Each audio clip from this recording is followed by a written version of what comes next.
My name is Reverend Courtney Willis, and on behalf of Baptist Women in Ministry of North Carolina, I would like to invite you to join us during Holy Week for brief video devotions that we will post daily on Facebook.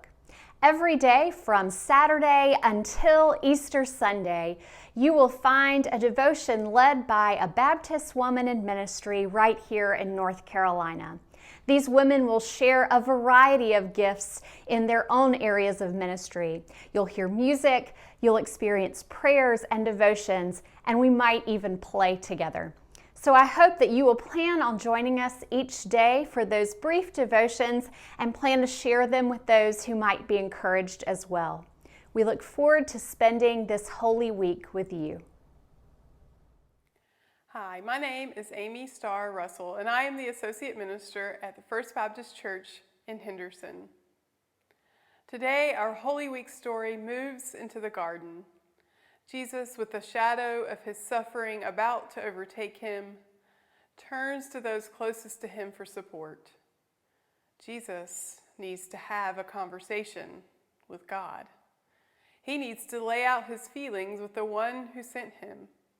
He needs to be heard. And he needs his closest companions to keep watch as he pleads for this cup to pass from him. Distressed and agitated, his disciples just cannot be who Jesus needs them to be. They simply cannot stay awake. 3 times Jesus comes to them and asks them to keep awake for him. 3 times they fail.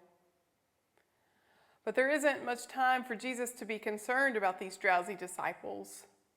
Judas fulfills his mission, betrays the one he vowed to serve and follow. And all for what? Keep awake, but they cannot do it. Be true to Jesus, but Judas cannot do it. On this Thursday of Holy Week, I want to invite you to a moment of compassion. A moment of compassion that begins with the disciples and extends to your own life. Lately, I have found myself drawn to the disciples at this part of their journey. We tend to give the disciples a hard time about falling asleep in the garden. The gospel writers certainly did, and Jesus is certainly not impressed with his hand-picked helpers. We tend to take our cues from Jesus and are agitated right along with him. Recently, in Lectio Divina, along with our sacred reading group here at First Baptist, there was a verse from Mark's gospel that struck me differently than it had before.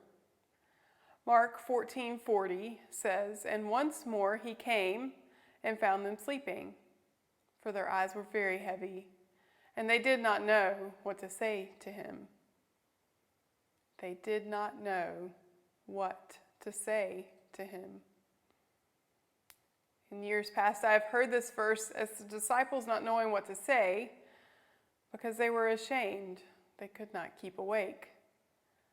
But this time, I heard it more like friends who are at the difficult point of not knowing what to say when someone, and in this case one of their own, is in pain.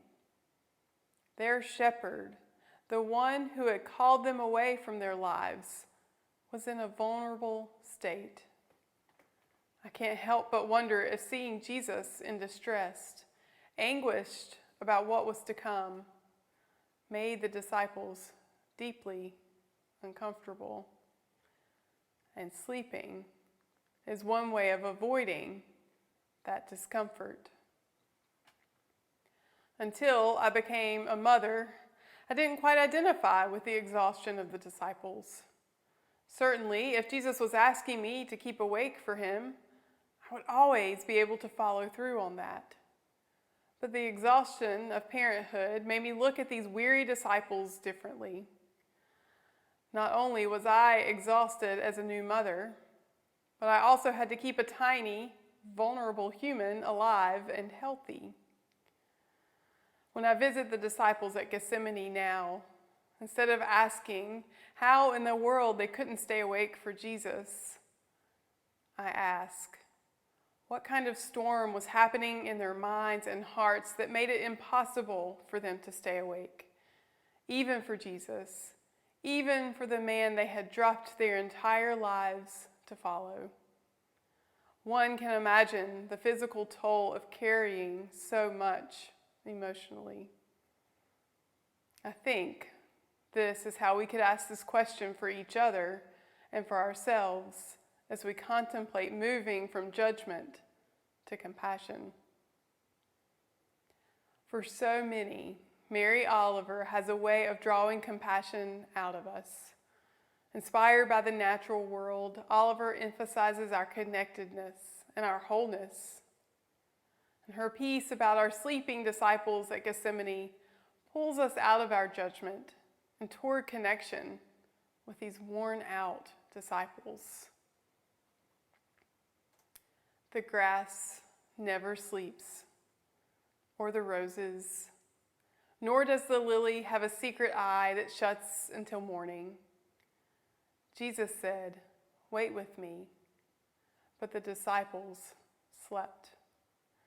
The cricket has such splendid fringe on its feet, and it sings, have you noticed, with its whole body.